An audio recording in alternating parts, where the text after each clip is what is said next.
I'm Edward Tristram, sound designer and Foley artist. Come learn with me on UniPro. So I am a sound designer, Foley artist and composer. I work in audio post-production and I also teach at Bar Spa University. Teach post-production, recording techniques. I used to teach composing and composing for video games, composing for TV and film in Cardiff. But yeah, I do everything sound related. My first tip when it comes to audio is something I was given, a little bit of advice I was given back in the day when I first started audio post-production, and that is 3 words. Dialogue is king. Dialogue is number 1.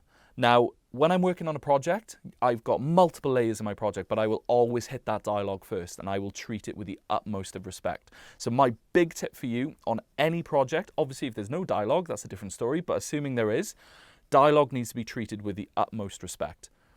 Arguably more than anything else. It needs to be clean, it needs to be intelligible, and it needs to be well articulated. And you need to spend as much time as needed on that dialogue. So that's my first big tip. Start on the dialogue. You don't have to start on it first, but I do. I start on it first because I know if there's a problem with the dialogue, there's a problem with the production, and I need to be able to plan from there.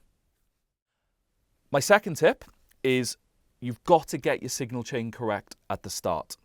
Now, what I mean by that, it encompasses everything with audio. So when you're recording something, and no doubt you will be, so you'll be going into the studio, whether you're field recording, whether you're recording Atmos, music, musicians, that first step needs to be absolutely spot on. Whether that first bit in your chain is the microphone, I would usually say it is. So if you're using a high quality microphone that's correct, and your cables they're all fine, they're all working good, and you've got a good preamp, you can deal with anything. You can deal with almost anything.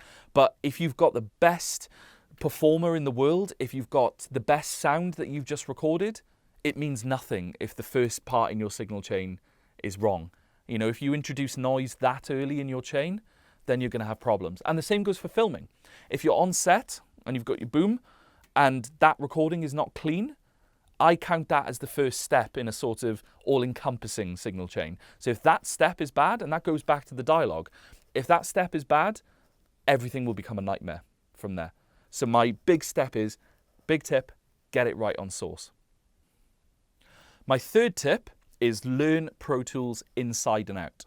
Now, what I mean by that is learn shortcuts. Learn as many shortcuts as possible to make your workflow for yourself work. You don't have to learn all the shortcuts that Pro Tools has to offer, but learn shortcuts that will make you work faster and more efficiently, because that is worth its weight in gold. And another thing as well, a big tip which I like to say to people about Pro Tools and learning how to use it, if you feel like you've gotten to a certain point, teach a friend how to use it, because they will run into problems that you might not see. And learning to solve problems teaches you how to be a better person. And I've learned that from years of teaching, is that I learn things from students. When things go wrong, I learn how to fix them. So it's kind of 2 tips in one. Learn shortcuts that work for you and learn how to use Pro Tools in and out and teach people how to do it, because you will learn how to fix any problem that comes your way.